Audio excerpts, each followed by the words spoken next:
थप्पड़ मारे, बेल्ट से मारा, मेरे को नंगा किया, मारते रहा। और जब मेरी मतलब उसने इतना मारा, पेशाब निकल गई मेरी। फिर उसने वो पेशाब मेरे से पिलवाई। चौकी इंचार्ज को कॉल करके मेरी चिल्लाने की आवाज़ सुना रहे थे पुलिस वाले।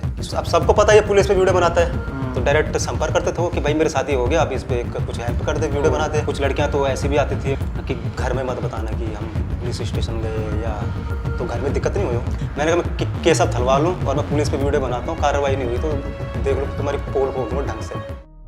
नमस्कार दोस्तों, मैं आपका अभिषेक भट्ट स्वागत करता हूं। और आज जो व्यक्ति हमारे साथ मौजूद हैं वो है केशव थलवाल जी, जो कि खुद के इंसाफ की मांग के लिए उत्तराखंड में यहां से वहां भटक रहे हैं और मांग कर रहे हैं कि उनको जल्द से जल्द इंसाफ मिले। केशव थलवाल वही व्यक्ति हैं जिन्होंने हम सभी तक ये बात पहुंचाई कि उनको पुलिस द्वारा प्रताड़ित किया गया। उसी के बारे में आज पूरा पॉडकास्ट होने वाला है और क्या कहानी रही केशव थलवाल की, उसके बारे में आज हम केशव थलवाल के मुंह से ही जानेंगे। केशव थलवाल भाई, सबसे पहले तो स्वागत करता हूं आपका। आपने अपना कीमती वक्त हमको दिया। काफ़ी परेशान लग रहे हो आप, जैसे मैं देख रहा हूं। जितनी देर से मैं आपसे मिला हूं तब से आपके चेहरे पे एक उदासी मेरे को नज़र आ रही है।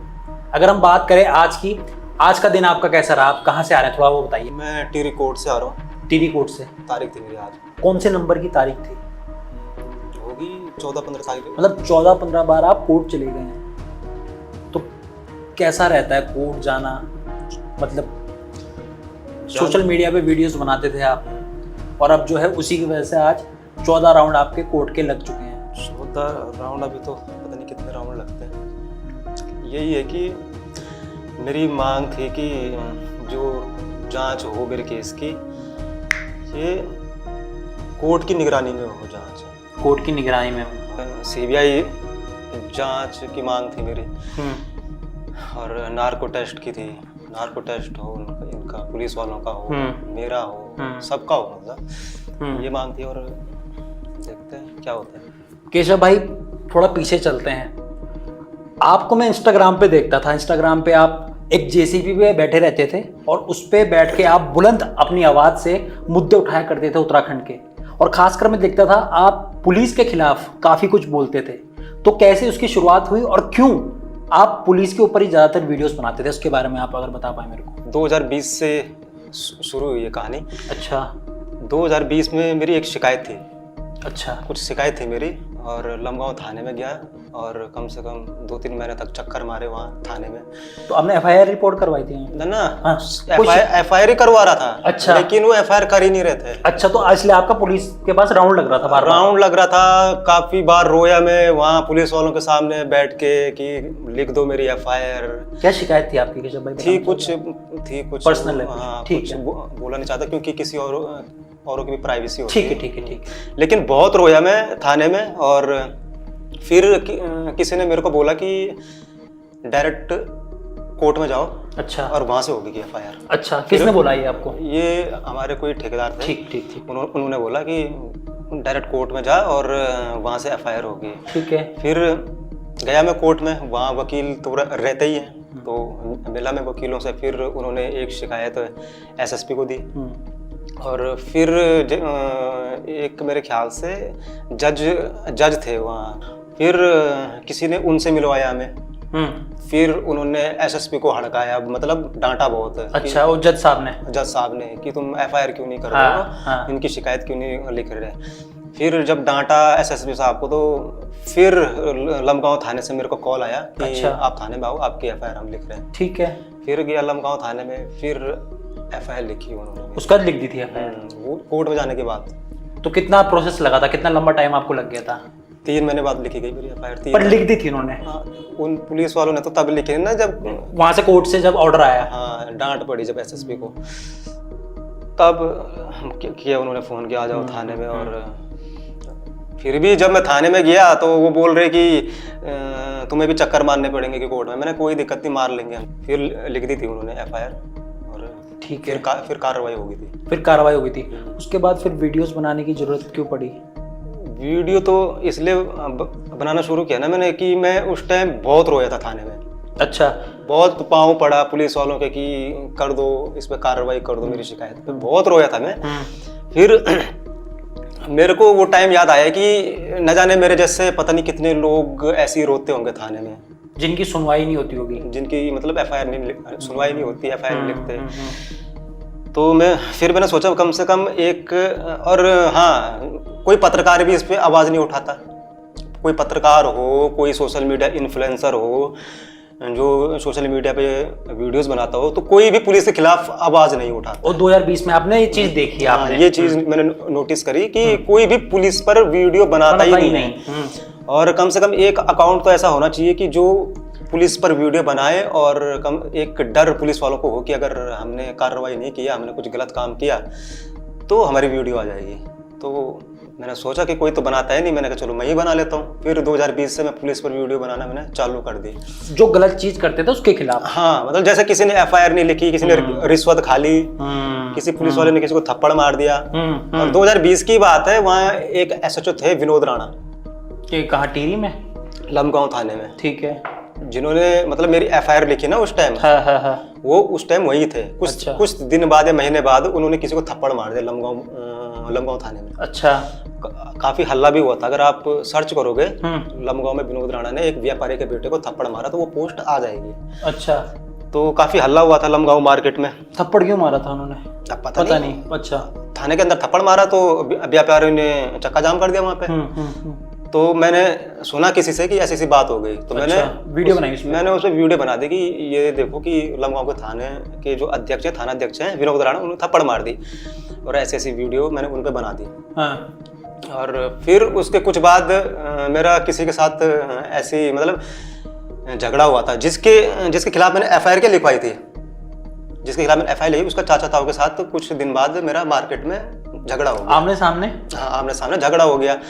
तो मैं गया लमगांव थाने में। अब मैंने वीडियो तो बना दी विनोद राणा पे, पहले से बना रखी थी वो वीडियो तो बना दी। अब मैं हेल्प मांगने भी उन्हीं के पास जा रहा हूँ कि मेरे साथ झगड़ा हो गया है। तो उन्होंने मेरी एफआईआर नहीं लिखी, और फिर अगले दिन उनको बुला के मेरे खिलाफ एफआईआर डाल दी। अच्छा। फिर वो केस चला 1 साल तक, और उस केस में मैं बरी हुआ। अच्छा। बरी हुआ उस केस में। और जब 1 साल, तो वो केस कोर्ट में चल रहा था आपका? हाँ, वहीं प्रतापनगर कोर्ट में चला। हाँ। तो उसमें आप तारीख पे जाते होंगे? तारीख पे गया मैं, और वो केस बरी हो गया था मेरा। अच्छा, मतलब वो खत्म हो गया था केस? दोष मुक्त कर दिया था। कब हुआ था ये केस खत्म आपका? ये 2021 में हुआ था। 21 में खत्म हो गया था। ठीक है। 21 में। ठीक है। तो ये केस खत्म हो गया। और उस दौरान आप वीडियोस बना रहे थे इंस्टाग्राम पे? जब ये केस किया ना मेरे पे, हाँ। वीडियो बनाना एकदम छूट गया मेरे से, क्योंकि तारीख पे चक्कर। तो थोड़ा डर भी गया था? नहीं, डरा नहीं मैं, थोड़ा टाइम नहीं मिल पा रहा था। टाइम नहीं मिल पाया ना। अब नौकरी भी करनी है, तारीख पे भी जाना है। फिर कुछ माँ भी बोल रही थी कि मत कर, अभी फिलहाल मत कर। तो आप उस टाइम रुक गए 2021 में जब ये केस चला? हाँ, मैं फिर रुक गया। ठीक है। फिर क्या हुआ कि उसी दौरान 2021 में मैंने एक वीडियो हिंदोला खाल पे भी बनाई थी। अच्छा। थाना अध्यक्ष हिंदोला खाल जितेंद्र कुमार पे। अच्छा। और किसी ने मेरे को व्हाट्सएप पे उनकी रिकॉर्डिंग भेजी थी। किसी से 10,000 की रिश्वत ले रहे हैं, किसी से 15,000 की ले रहे हैं, किसी से 20,000 की ले रहे हैं। तो वो रिकॉर्डिंग वो करके मैंने जितेंद्र कुमार को, मतलब वो ऐसी पक्का पत्रकार के तरीके से तो नहीं बोलता था मैं। जी। जैसे बोलते पत्रकार, थोड़ा मतलब अपने हिसाब से जैसे बीच में कुछ कॉमेडी डाल दिया, रोस्ट मार दिया, इस हिसाब से मैंने वीडियो बना दिया। और वीडियो पहुंच गई हेड ऑफिस तक। अच्छा। देहरादून। और अच्छा। फिर उन्होंने उसको सस्पेंड कर दिया, जितेंद्र कुमार को। अच्छा, मतलब उस वीडियो का इतना असर हो गया है? सस्पेंड हो गए वो। और कितना टाइम लगा था इस वीडियो को वहाँ हेड ऑफिस तक पहुँचने में? 3 दिन में सस्पेंड। 3 दिन में एक वीडियो से? क्या बात है। अच्छा। तो सस्पेंड हो गए थे वो। तो फिर मेरे बयान भी हो रखे वहाँ सीओ टिहरी। अच्छा। सुरेंद्र प्रसाद बलूनी थे, तो मेरे बयान भी हो रखे थे। तो अब ये देख लो कि जब मेरे को इसी केस में पीटा जा रहा था ना, तो उस चौकी इंचार्ज को कॉल करके मेरी चिल्लाने की आवाज़ सुना रहे थे पुलिस वाले कि सुनो अब इसकी आवाज़, जिसने तेरे को सस्पेंड करवाया। तो अभी भी वो पुलिस वाला सस्पेंड है? वो था एसएचओ, थाना अध्यक्ष। और फिर वो सस्पेंड हुआ, फिर उसका डिमोशन हो गया। अच्छा, उसका पद नीचे कर दिया? चौकी इंचार्ज है। अच्छा। पहले वो थाना अध्यक्ष था। अब वो चौकी इंचार्ज है। अच्छा, उसके बाद क्या हुआ? जो वहीं चलता है, जब आपने ये रिश्वत वाला आपने करवाया, पुलिस तक पहुंची और आपने सस्पेंड कराया अपनी वीडियो के माध्यम से। उसके बाद क्या हुआ? उसके बाद कुछ जैसा वो मेरा केस खत्म हुआ वो, हाँ, तो फिर मैंने फिर से मतलब कुछ टाइम रुका मैं और फिर पुलिस वीडियो पर, शुरू करी। फिर धीरे धीरे पुलिस पर वीडियो बनाना चालू कर दी। तो कैसे भाई आपकी स्पेसिफिकली पुलिस के ऊपर ही सारी वीडियो चलती थी या कुछ और भी आप उसमें करते थे इंस्टाग्राम पे? 100 में से मुश्किल से 1-2 वीडियो होगी किसी अन्य टॉपिक के, वो ऐसे सारे। अन्य टॉपिक क्या रहते थे आपके? अन्य टॉपिक भी ऐसे होते थे मेरे को कि जिस टॉपिक पर कोई नहीं बना रहा। हाँ, मैंने देखा अक्सर आपकी जो बातें होती थी वो ना न्यूज़पेपर में देखने के लिए मिलती थी ना मीडिया में, आपकी तरफ से ही पता चलती थी। पर केशव भाई ऐसा कैसे हुआ कि आप ही को सारी चीजें पता चल पा रही थी? ऐसा क्यों था? मतलब क्या आपका कोई इंफॉर्मेशन देने वाला था या फिर आप इन चीजों की रिसर्च करते थे? मतलब ऐसा कैसे आपके पास खबर पहुंचती थी? कुछ तो रिसर्च करता था मैं। अच्छा, लेकिन आप अपने लोकल एरिया की बनाते थे खाली? मतलब कुछ तो मैं रिसर्च करता था, ठीक है। और कुछ मेरे को ऐसा पता चलता था कि लोग वीडियोस देखते थे। हाँ, तो लोग जुड़ गए थे आपसे? लोग जुड़ गए थे। अब किसी के साथ कुछ गलत हो रहा हो तो सीधा आप संपर्क करेगा वो। अब सबको पता है ये पुलिस पे वीडियो बनाता है, तो डायरेक्ट संपर्क करते थे कि भाई मेरे साथ ही हो गया, आप इस पे कुछ हेल्प कर दे, वीडियो बना दे। तो फिर मैं बना देता था। तो करीबन कितने लोगों के लिए आपने वीडियो बनाई है, उनकी मदद करी होगी अपने वीडियोस के माध्यम से? देखो, मैंने वीडियोस बना के भी मदद करी है और कुछ मैंने ऑफलाइन भी काम किए हैं बहुत सारे, जो मतलब मैं वीडियो मतलब लोगों की हेल्प करता था और वीडियो नहीं डालता था मैं। कैसे हेल्प करते थे? मतलब वो ऐसी होती थी किसी जैसे कोई लड़की पीड़ित है, अच्छा, तो इसकी वीडियो नहीं डाल सकते। नहीं डाल सकते। अब कुछ लड़कियां तो ऐसी भी आती थी, मतलब ऐसी भी थी मेरे पास कि यार कि घर में मत बताना कि हम पुलिस स्टेशन गए, या तो घर में दिक्कत नहीं होती थी। तो आप उनका मतलब अपनी नौकरी छोड़ के जाता था उनकी हेल्प करने के लिए। तो मतलब पुलिस तक ले जाना, उनकी रिपोर्ट लिखवाना, इन सब चीजों में? हाँ, उनकी रिपोर्ट लिखाना। क्या बात है। जैसे एक गजा की लड़की थी। अच्छा, अब मैं नाम नहीं लूंगा। नाम नहीं लेंगे। हाँ, गजा की लड़की थी, उसको भी कोई ब्लैकमेल कर रहा था फेक आईडी बनाकर। अच्छा, तो वो वहाँ गई नरेंद्र नगर, तो वहाँ थी वो कॉलेज में। अच्छा, नरेंद्र नगर कॉलेज है जो तो अपना। उसको पता था ये पुलिस पे वीडियो बनाता है, तो उसने मेरे को मैसेज किया, भैया ऐसा है, और मैंने कहा थाने जाओ। बोले मैं थाने में गई नरेंद्र नगर वालों ने बोला कि वहाँ जाओ, हम उन्हीं की रहते थाने में। हाँ, वो वहाँ गई हाँ, और कोई कार्रवाई नहीं। अच्छा, और तो वो उसको ब्लैकमेल कर रहा था उस लड़की को? हाँ, तो ये बात हुई। तो मैंने कहा एक बार फिर जाओ थाने में, और वो गई और कुछ दिन तक ऐसी कार्रवाई नहीं हो रही थी। तो मैंने सीधा डायरेक्ट बोला उसको, एसएचओ को, मैंने कहा मैं केस अब थलवा लूँ और मैं पुलिस पे वीडियो बनाता हूँ, कार्रवाई नहीं हुई तो देख लो तुम्हारी पोल को ढंग से। और फिर पुलिस उसको पकड़ के भी लाई, उसका इंस्टाग्राम अकाउंट जो फेक था वो डिलीट भी किया। तो मतलब कम से कम आपके थ्रू इतनी बड़ी मदद उस लड़की को मिली? हाँ, तो ऐसा। और ये भी हुआ, एक वहाँ की थी, चिन्याली सोड़ की थी। अब उसको भी कोई ऐसी ब्लैकमेल कर रहा था, तो उसका फ़ोन आया मेरे को। मैं उस टाइम चमियाला की तरफ काम कर रहा था, जेसीबी चला रहा था कि भैया ऐसा कोई धमकी दे रहा है, और उसकी अश्लील वीडियो कोई वायरल कर रहा था और थी भी उसके पास। अच्छा, तो और मैंने बोला थाने में जाओ। बोले मैं अकेले कैसे जाऊँगी बस थाने। अच्छा, और मैंने कहा मैं तो काम पे हूँ, मैं कैसे आऊँगा। बोला तुम नहीं आते, बोले मैं मर जाऊँगी बोले। तो फिर आप फिर मदद करने पहुँच गए? तो फिर मालिक को बोला मैंने कहा दादी मर गई मेरी, तो छुट्टी ली मैंने। फिर गया चिन्याली सोड़, पहले दिन गया। पहले तो एप्लीकेशन ही नहीं लिख रहे थे, मतलब 1-2 पुलिस वालों ने पहचान भी लिया था मेरे को कि वीडियो बनाते, एप्लीकेशन ही नहीं लिख रहे। तब तक लिखी दी उन्होंने, फिर एप्लीकेशन लिखी। और फिर मतलब उस लड़के का पता मैंने ही किया था सोशल मीडिया पे, मतलब उसकी फोटो डाली मैंने स्टोरी पे। मैंने कहा पता करो ये बंदा कहाँ का है। फिर पता चल गया था मेरे को वो बंदा कहाँ का है। फिर पुलिस को बताया मैंने कि उसका गांव ये है वो है। फिर पुलिस ने उसको बुलाया, फिर उसका जो फ़ोन है वो मारा, रिस्टोर ख़त्म के, मतलब जो उड़ा दिया सब कुछ ना। फिर ऐसा मतलब लोगों की भी बहुत मदद करी आपने, लोगों मतलब की भी। लेकिन ये चीज़ ऑनलाइन आपने कभी शो नहीं करी मैंने, क्योंकि लड़कियों का मामला होता है ना, तो फिर वो अच्छा भी नहीं लगता हो। लेकिन कहीं ना कहीं अंदर से था कि लोगों की मदद करनी है। तो केशव भाई मतलब ऐसा ही नहीं है कि खाली सोशल मीडिया पे वीडियो ही बनाई है, ऐसा नहीं। रियलिटी में ग्राउंड पे भी आपने मदद करी है लोगों की। ये तो आपने 2 किस्से बनाए, और भी बहुत किस्से होंगे इस प्रकार के। तो केशव भाई ये सब तो हुआ, उसके बाद थोड़ा हम आगे चलते हैं। 2021 तक हम पहुंच गए थे, उसके बाद क्या हुआ आगे? तो ये बनाते गया वीडियो, फिर ये हो गया मेरे साथ जो अभी हुआ। इस किस्से के बारे में आप जानते हैं, ये कब हुआ, इसकी शुरुआत कैसी हुई, क्यों हुआ ये, मतलब मैं जानना चाहूँगा। इसकी शुरुआत अब देखो, बार मैं बोलूँगा, हर जगह आपने बताया है। हम थोड़ा सा इसमें डेप्थ में जाके बात करते हैं, क्या हुआ था जो आपके साथ किस्सा हुआ। कि आपने जो बताया, जैसे कि आपको एकदम से पुलिस उठा के ले गई थी, सुना है मैंने आपके इंटरव्यूज में, क्या हुआ था शुरुआत से बताइए, तारीख क्या थी उस दिन और आप क्या करने जा रहे थे? ये थी 9 मई की घटना थी ये।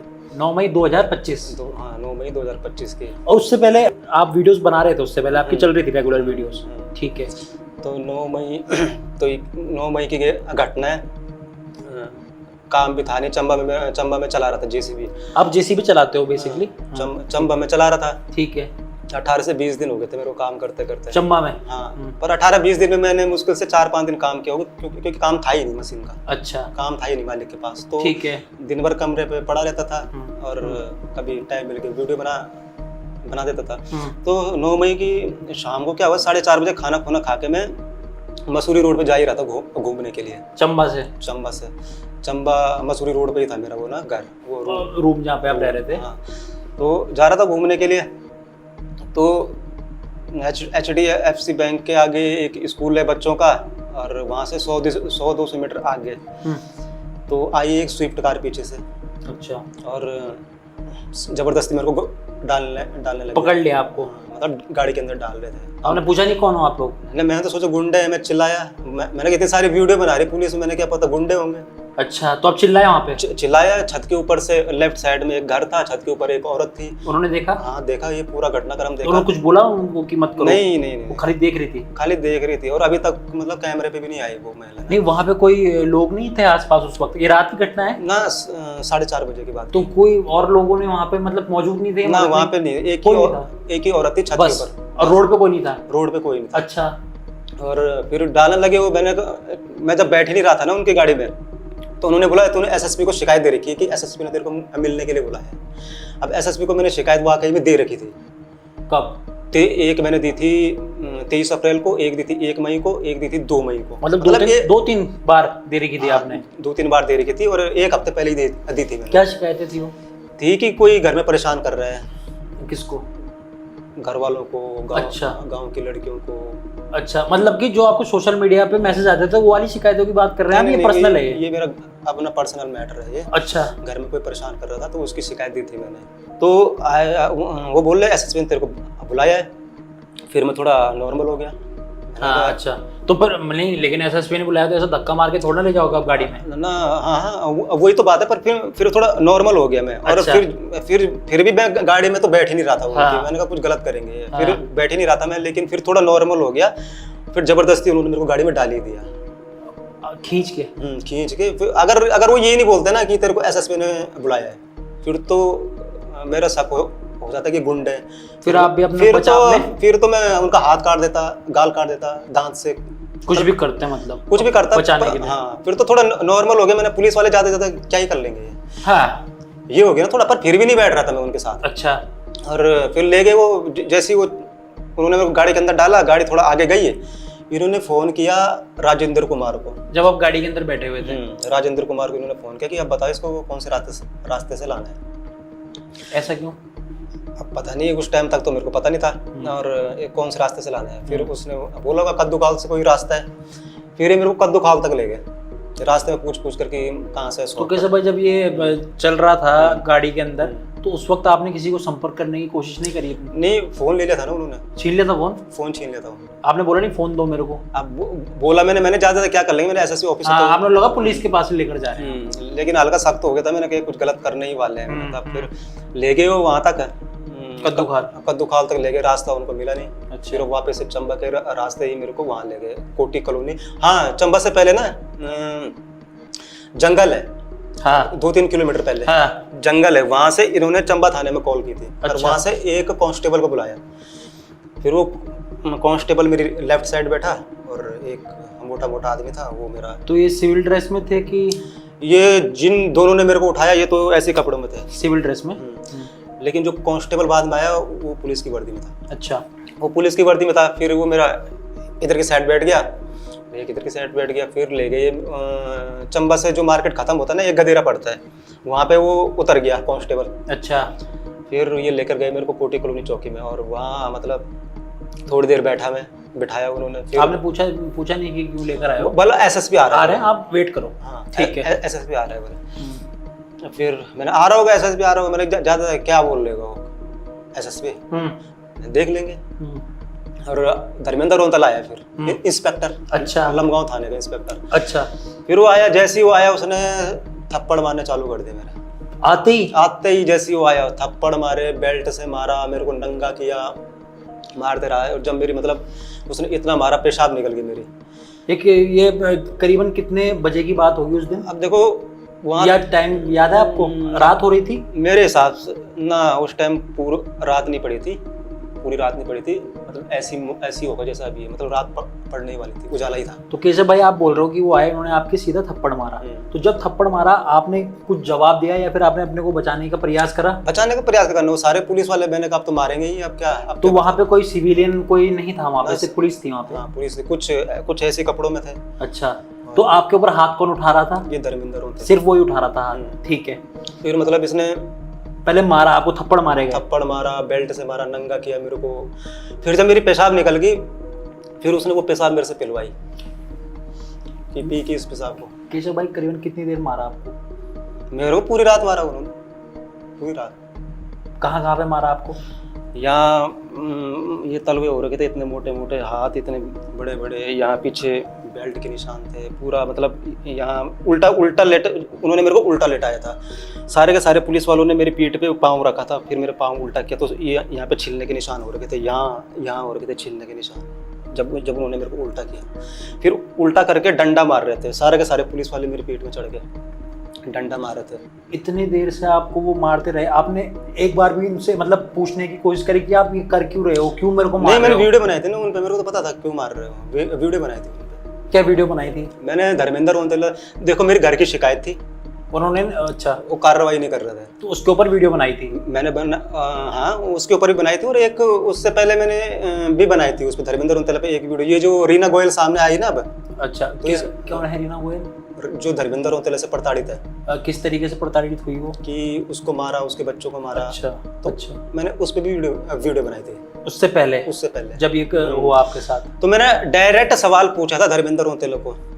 मैंने कहा अगर तुम्हारी बहन की बेटी की कोई अश्लील वीडियो वायरल करेगा तो तुम उसको पकड़ोगे या नहीं पकड़ोगे? एसएसपी से भी यही सवाल पूछा था, राजेंद्र कुमार से भी यही सवाल पूछा था, सारे सब पुलिस वालों से यही सवाल पूछा था। तो इसी के कारण कुछ गुस्सा उन्होंने इसलिए भी निकाला कि पुलिस में वीडियो बनाते हैं। पर आपको कहाँ तक सही लगता है कि अगर आप वीडियो बना रहे हो तो आपको इस तरीके से पीटा जाए, प्रताड़ित किया जाए और इतना घिनौना काम आपके साथ किया जाए, कहाँ तक सही है ये?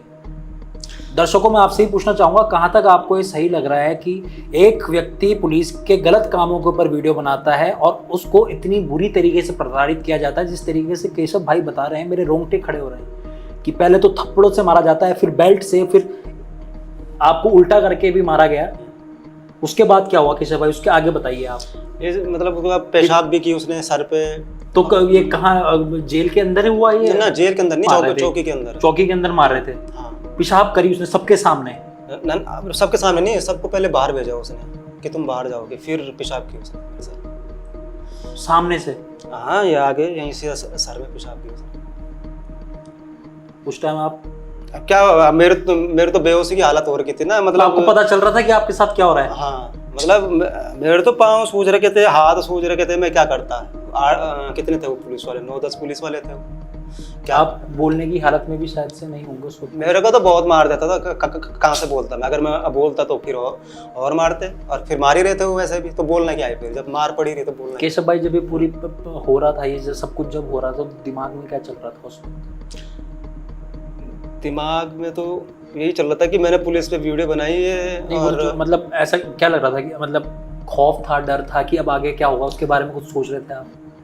नहीं, डर भी मतलब ऐसा था ना, मेरे को तो पता ही था कि मेरे साथ होना ही होना है ऐसा, किसी ने इतना बुरा नहीं। अब देखो पुलिस मेरे को पता था कि एक न एक दिन मेरे साथ ऐसा होगा ही होगा, पर इतना बुरा होगा ये भी मतलब इतना तो नहीं था पता है। ये तो उन्होंने हाथ ही पार कर दी, जो पेशाब की मारते, डंडे मारते, कोई बात नहीं, हाथ तोड़ देते, पाँव तोड़ देते, कुछ भी कर, मतलब ये तो इन्होंने मतलब एनकाउंटर से ज़्यादा ही कर देना, मतलब जीते जी मतलब ख़त्म ही कर दिया इन्होंने, इसे साफ कर दिया। मारते, हाथ तोड़ देते, पाँव तोड़ देते, कुछ भी कर देते, लेकिन ऐसा थोड़ी नहीं तुम सर में पेशाब कर दोगे। फिर जब मेरे पाँव इतने मोटे मोटे सूज गए थे ना, फिर मेरे को मतलब एक कांस्टेबल इधर से पकड़ रखा, एक इधर से पकड़ा, अब चल के इधर उधर, फिर चलवाया इन्होंने इधर उधर, हाथ में बर्फ का गोला पकड़ा रखा चल रहे थे आप? हाँ। तब जब चिल्ला चिल्ला के चल के मतलब गला सूख गया, फिर पानी मांगा मैंने। फिर एक कांस्टेबल था शेखर, वो उसने गिलास में पानी लाया। फिर इस धर्मेंद्र ओंतले ने बोला कि आप यहाँ देखिए गिलास, फिर थूका उसने, फिर पिलाया। जब मैं नहीं पी रहा था तो फिर डंडे मार रहे उन्होंने, डंडे मारे, फिर पीना पड़ा, वो क्या करना, मतलब ऐसा। और जब पीट रहे थे, एक कॉल इन्होंने उसको किया जिसको मैंने 2020-21 में सस्पेंड करवाया था, जितेंद्र कुमार हिंदोला खाल, जिसकी बात मैंने शुरू में की थी कि सुन इसकी आवाज़। अब एक कॉल इन्होंने उधम सिंह नगर चौकी इंचार्ज को की, नीमा बोरा है। नीमा बोरा का सीन ऐसा है कि उसने पिछले साल किसी एक आयुष रावत लड़के ने मुख्यमंत्री पर मीम्स बनाया था, तो उसको पकड़ के लेके बिना वारंट उसको पकड़ा, उसको पीटा उसी ने, चौकी इंचार्ज नीमा बोरा ने। फिर उसके सपोर्ट में मैंने वीडियो बनाई थी। और मैं जब वीडियो बनाता था तो मैं ऐसे ही बनाता था कि जैसे और न्यूज़ रिपोर्टरों की तरह नहीं बनाता था मैं, कि जैसे इस पुलिस थाने वालों ने उस लड़के को मार दिया और बात खत्म। भाई इससे क्या होगा, उनका नाम लो ना, जिन पुलिस वालों ने मारा। मैंने उनका नाम लिया, प्लस उस लड़के से, आयुष रावत से, उनकी फोटो मंगाई, उनकी फोटो सहित उन पे एक डिटेल वीडियो बना दी कि ये पुलिस वाली है। आप नीडर होके पुलिस के खिलाफ बोलते थे, उनके गलत कामों के खिलाफ। वीडियो मतलब इस टाइप की बनाता था ना मैं, कि ताकि शर्म भी लगे उनको। अब खाली सिंपल सी ऐसा बोल के क्या फायदा कि इस थाने में इस लड़के की पिटाई हो गई, इससे बोल के तो कोई फायदा ही नहीं है ना, इम्पैक्ट नहीं जाता था। इससे तो उसी लड़के की बेइज्जती होगी जिसको मार पड़ी। बिल्कुल, है कि नहीं। अब सीधा उनकी फोटो लोग अगर डालना शुरू कर देंगे, रोस्ट मारना शुरू कर देंगे कि भाई इस फलाने पुलिस वाले ने इसको थप्पड़ मारा, और खूब वायरल हो जाएगा सोशल मीडिया पे, तो अगले दिन करेगा वो ऐसा? नहीं करेगा। तो लोग ऐसा करते ही नहीं है। केशव भाई वापिस वहीं आते हैं। तो जब ये हो रहा था, आपको इस तरीके से थूका उसमें, फिर पानी पीने के लिए कहा, आपने पानी पिया उस वक्त, तो ये जो भी घटनाक्रम हुआ वो पूरा रात को हुआ उस दिन? हाँ, रात। कौन सी तारीख की बात है ये 9 मई शाम को 4:30 बजे से शुरू हो गया। और ये पूरा चलता रहा एक? फिर कब तक चला होगा? ये सुबह तक चला, पूरे रात भर आपको पीटते रहे वो? हाँ, पीटते रहे। मतलब 12:30 बजे ये ले गए मेरे को, रात को ना 12:30 बजे ले गए मेरे को जाग तिराए में। किसमें? जाग तिराया एक ना, जहाँ से जगह होगी, कोई जगह है जाग तिराया है, मतलब कोटी कॉलोनी से चंपा के लिए जाती है एक रोड, तो रास्ते में जाग तिराया पड़ता है, जहाँ से डोगरा चांटी के लिए रोड कटती है। उसको जाग बोलते हैं, उसको जाग तिराया। तो वहाँ पर ले गए। एक कांस्टेबल यहाँ पे बैठा था, करण सिंह ना, शेखर यहाँ से बैठा था, करण सिंह यहाँ से बैठा था, और पकड़ रखे थे उन्होंने हाथ। फिर ये sub inspector Sanjeev Kumar, sub inspector बाबू खान उतरे, और ये बाबू खान अपने हाथ पे ब्लेड से खरोच मारने लगा। आप देख रहे थे इस चीज? हाँ, मैं देख रहा था, सामने ही खरोच मार रहे थे ऐसा, और फिर चाकू पकड़ा उसने ऐसा। चाकू पे खून लगाया। फिर उतारा इन्होंने। चाकू किससे पकड़ा? हाथ से ही पकड़ा आपने कि कुछ रुमाल यूज करा? ना, हाथ से ही ऐसे पकड़ा उसने, जो धार है ना ऐसे पकड़ा उसने, और ऐसे। अच्छा, जो उसकी तेज वाली साइड होती है, कटने वाली साइड, उसको पकड़ा? पहले उसने ब्लेड से काटा। अच्छा, फिर उस चाकू को पकड़ा हाथ में खून लगाने के लिए? और फिर एक बाइक वाला भी आया था, जब इन्होंने मेरे को बाहर निकाला ना, बाइक वाला भी आया था एक। वहाँ बाइक पे 2 लोग सवार थे, उनसे भी मैंने हेल्प मांगी, मैंने बचाओ। रुके वो थोड़ा रुके वो, और फिर पुलिस वालों ने बोला, अरे हम पुलिस वाले हैं कि तुम जाओ। चले गए थे फिर वो चले गए डर के मारे। फिर इन्होंने मतलब चाकू पकड़ाया मेरे हाथ में।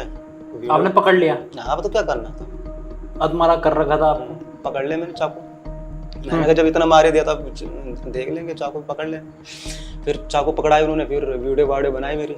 रात को 12:30 बजे की बात है ये, और इन्होंने चंबा पुलिस बुलाई फिर बाद में, मतलब वीडियो बना के फिर इन्होंने चंबा पुलिस बुलाई। जब पूरा घटनाक्रम हो गया था, आपको मारा पीटा गया, ये 12:30 बजे जाग तिराई में लेकर गए, चाकू पकड़ाया, वीडियो बनाई, फिर पुलिस को बुलाया। फिर इन्होंने चंबा पुलिस को कॉल की जाग तिराई से। अच्छा।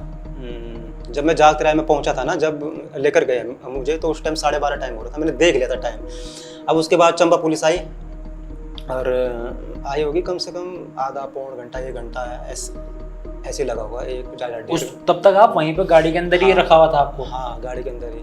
तो चंबा पुलिस, उस वक्त कुछ बातचीत हो रही थी आपकी? नहीं, कुछ मतलब गालियां दे रहे थे वो, बस, और कुछ नहीं। फिर पुलिस आई, चंबा गालियां दे रहे थे, मेरे घर वालों को भी गाली दे रहे थे, मेरे को भी गाली दे रहे थे। फिर चंबा पुलिस आई, फिर ये चलने लगे चंबा की ओर। जैसे ही जाग तिराई से 2-4 किलोमीटर आगे गए ये, तो संजीव कुमार को किसी का कॉल आया कि अभी का प्लान कैंसिल कर दो, सुबह का प्लान बनाना है। फिर वापस से मेरे को कोटी कॉलोनी पुलिस चौकी ले गए। फिर मारा इन्होंने सुबह तक, कोई लात मार रहा, कोई बेल्ट मार रहा, कोई गाली दे रहा। पूरी रात मेरे को नंगा रखा हुआ था इन्होंने, पंखा चला रखा था, नंगा कर रखा था। मारते थके नहीं? मार रहे, कोई लात मार रहा, कोई कुछ कर रहा, कोई डंडे से मार रहा, कोई गाली दे रहा, मतलब बहुत बुरी हालत कर दी थी इन्होंने मेरी। आप शांत थे, आप खाली प्रताड़ित हो रहे थे, आपने कुछ वहाँ पे नहीं बोला? मैंने ऐसा भी बोला तो इसको मार के झील में फेंक देते हैं केवल। उन्होंने ऐसा ही बोला? हाँ, झील में फेंक देते हैं। और आप ये सारी चीजें सुन रहे थे, आपने कुछ नहीं बोला अपनी तरफ से? मैंने सिर्फ यही बोला कि मैंने कहा छोड़ दो मैं ये बस, और क्या बोलना था। मैंने कहा मत मारो, और क्या बोलना था। तब फिर ले गए, तब सुबह हुई, रात खुली, फिर ले गए जागते राय। सुबह के टाइम रोशनी हो रही थी? हाँ। अच्छा। तो फिर ले गए जागते राय में सुबह। और फिर इन्होंने क्या किया, जागते राय में उस टाइम लोग थे। हाँ। जो मेन जागते राय होते हैं वहाँ पे सवारी होगी, किसी को कहीं जाना होगा, किसी को कहीं जाना होगा, वहाँ पे सवारी थी। तो जागते राय से थोड़ा आगे लेकर गए वो बैंड में। अब 4 सीट पे उन्होंने 50 मीटर लिखा हुआ कि 50 मीटर आगे, जो 4 सीट बना रखी ना पुलिस ने, तो 50 मीटर लिखा हुआ उस पर, तो 50 ही मीटर आगे होगा। तो जागते राय से 50 मीटर आगे लेकर गए मेरे को। और फिर उन्होंने वही चाकू चुकू पकड़ाया, वीडियो वाडियो बनाई। और फिर से सुबह। अच्छा। वही फिर चंबा पुलिस आई, फिर किया उन्होंने जो भी करना था। फिर लेकर गए वो चंबा थाने में। सुबह के वक्त? सुबह। फिर चंबा थाने में लेकर गए। फिर इन्होंने मेरा रूम का पूछा कि तेरा रूम कहाँ है, मालिक का कहाँ है। रूम का तो खैर मैंने इनको थोड़ा रॉन्ग बताया था। क्यों? मैंने कहा वहाँ मेरे सबूत थे ना, प्रूफ थे। अच्छा।